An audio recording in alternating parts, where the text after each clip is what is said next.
తమిళనాడు, కేరళ, అస్సాం, పుదుచ్చేరి రాష్ట్రాల్లో అసెంబ్లీ ఎన్నికలకు సంబంధించిన పోలింగ్ పూర్తి స్థాయిలో ముగిసింది. ఇప్పుడు అందరి దృష్టి ఎగ్జిట్ పోల్స్ ఫలితాలపైనే ఉంది. ముందస్తు అంచనాలు వేయకూడదని చెప్పినా వెలువడుతున్న గణాంకాలు దేశ రాజకీయాల్లో చర్చనీయాంశంగా మారుతున్నాయి. పశ్చిమ బెంగాల్ రాజకీయాలు ప్రస్తుతం తీవ్ర పోటీతో సాగుతున్నాయి. పీపుల్స్ పల్స్ ప్రకారం మమతా దీదీ మళ్లీ 187 స్థానాలతో అధికారంలోకి వస్తారని అంచనా. అయితే చాణక్య స్ట్రాటజీస్ మాత్రం టీఎంసీ కోటను బీజేపీ బద్దలు కొట్టి 175 సీట్లు సాధిస్తుందని చెబుతోంది.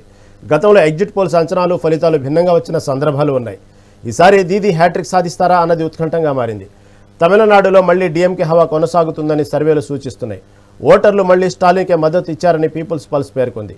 డీఎంకే కూటమి 145 స్థానాలు సాధించే అవకాశం ఉందని అంచనా వేస్తున్నారు. ఇక కొత్తగా రాజకీయాలకు వచ్చిన దళపతి విజయ్ టీవీకే పార్టీ సుమారు 24 స్థానాలతో ప్రభావం చూపే అవకాశం ఉందని చెబుతున్నారు. కేరళలో పరిస్థితి భిన్నంగా కనిపిస్తుంది. వరుసగా 2 సార్లు గెలిచిన ఎల్డీఎఫ్కు ఈసారి కఠిన పరిస్థితులు ఎదురవుతున్నాయి. యూడీఎఫ్ కూటమి సుమారు 80 స్థానాలతో అధికారం వైపు అడుగులు వేస్తుందని, ఎల్డీఎఫ్ ఫలితాల కోసం ఎదురు చూడాల్సిన పరిస్థితి ఏర్పడిందని సర్వేలు సూచిస్తున్నాయి. అస్సాము, పుదుచ్చేరిలో మాత్రం పోటీ ఒక పక్షంగా ఉండే అవకాశం ఉందని సర్వేలు చెబుతున్నాయి. ఈసారి అధికారంలోకి బీజేపీ రావడం ఖాయమని అంచనాలు వ్యక్తమవుతున్నాయి. అస్సాంలో హిమంత బిశ్వా శర్మ నేతృత్వంలో బీజేపీ 100కి పైగా సీట్లు గెలుచుకునే అవకాశం ఉందని చెబుతున్నాయి. పుదుచ్చేరిలో కూడా ఎన్డీఏ కూటమి మెజార్టీ సాధించే అవకాశం ఉందని సర్వేలు సూచిస్తున్నాయి. అయితే సర్వేలు ఎలా ఉన్నప్పటికీ మే 4న వెలువడే తుది ఫలితాలే నిర్ణాయకమని విశ్లేషకులు అభిప్రాయం వ్యక్తం చేస్తున్నారు.